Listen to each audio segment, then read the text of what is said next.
Hallelujah, hallelujah, hallelujah.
Zose zitakujya ububasha rwose.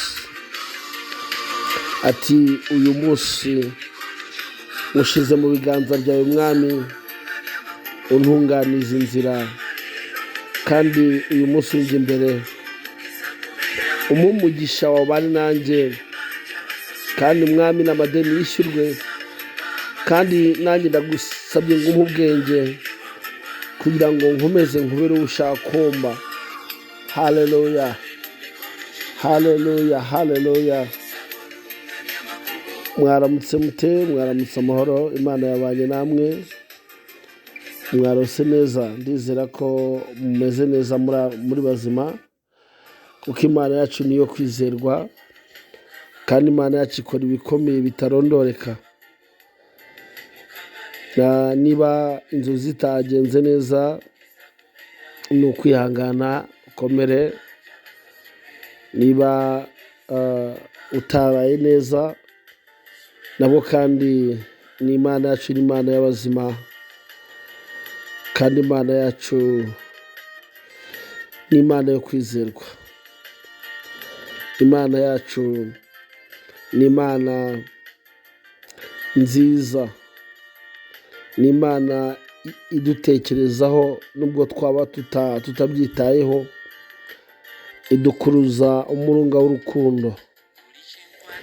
Buriya abantu bo bashobora kukureba nabi, bakakumva nabi, bakagufata nabi, bakakureba muri situwasiyo uhagazemo, ariko imana yo ntabwo imeze nk'abantu.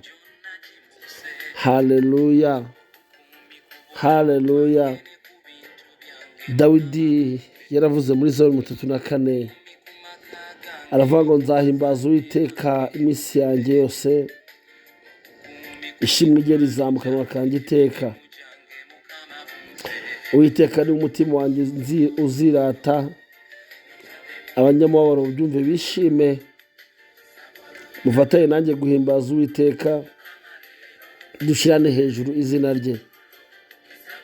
Nashatse uwiteka aransubiza, angiza ubwoba nari mfite bwose. Bamurebyeho bavirwa n'umucyo, mu maso habo ntihazagira ipfunwe iteka. Uyu munyamubabaro yaratatse, uwiteka aramwumva, amukiza amakuba n'ibyago bye byose. Marayika w'uwiteka abambisha amahema yo kugota abamwubaha akabakiza. Nimusogongere mumenye yuko uwiteka agira neza, hahirwa abamuhungiraho.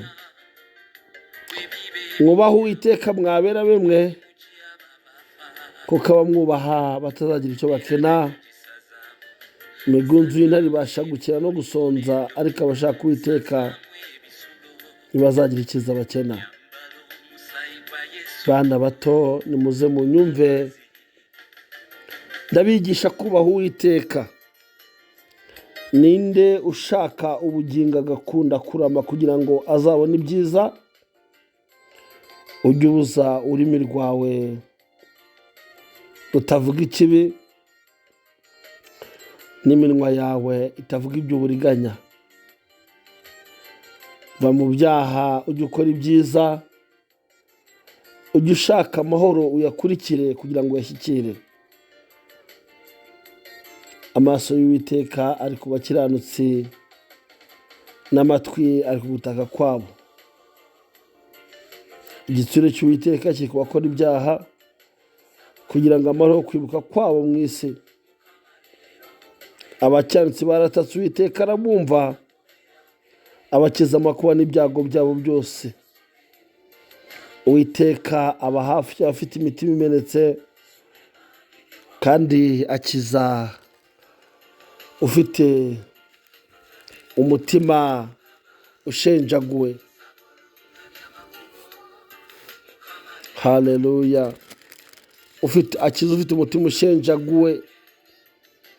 Amakuba n'ibyago by'umukiranutsi ni byinshi, ariko uwiteka amukiza muri byose. Arinda amagufwa ye yose, nta na rimwe rivunika. Ibyaha bizikisha umunyabyaha, abanga umukiranutsi bazacirwaho iteka. Uwiteka acungura ubugingo bw'abagaragu be, ntawe mu bamuhungiraho uzacirwaho iteka. Amen. Ndagira ngo aya magambo abe inkingi yo ku mutima muri iki gitondo. Harimo impanuro, harimo ibyiza uwiteka akorera abamwubaha, harimo ibyo dukeneye, harimo uburinzi, harimo buri kimwe cyose. Rero kuko bukeye turi amahoro, reka tuzamure icyubahiro cy'Imana. Mana, tuguhaye icyubahiro, turagushimiye ko wongeye kuzamura ibendera ry'ubutsinzi ku buzima bwacu mwami. Wongeye gutuma duhumeka, wongeye gutuma mwami tubona mu maso hawe n'ubwiza bwawe, kuko akazuba karashe ndetse mwami akayaga kagahuha.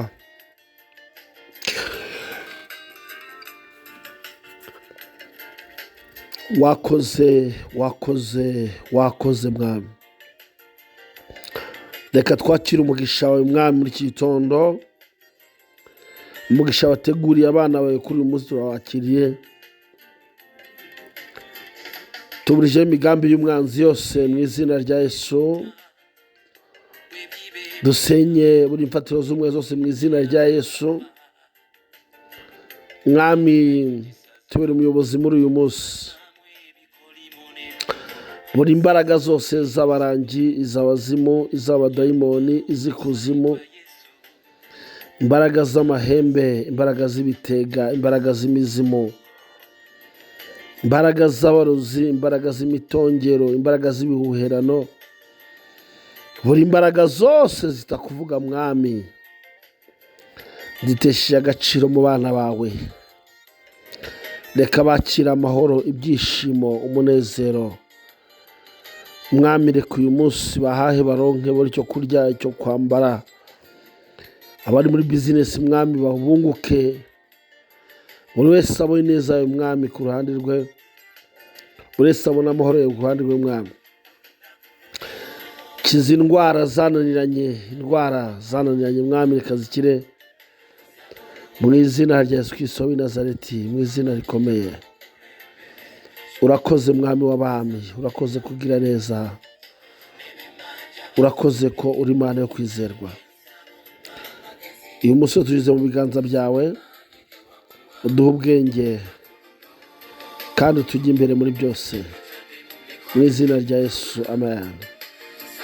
Amahoro y'Imana abane namwe, mugire umunsi mwiza. Ndabakunda. Ni Nizeyimana Theogene, umugore w'ibya Yesu, umuhamagaro w'intumwa. Nifurije umunsi mwiza.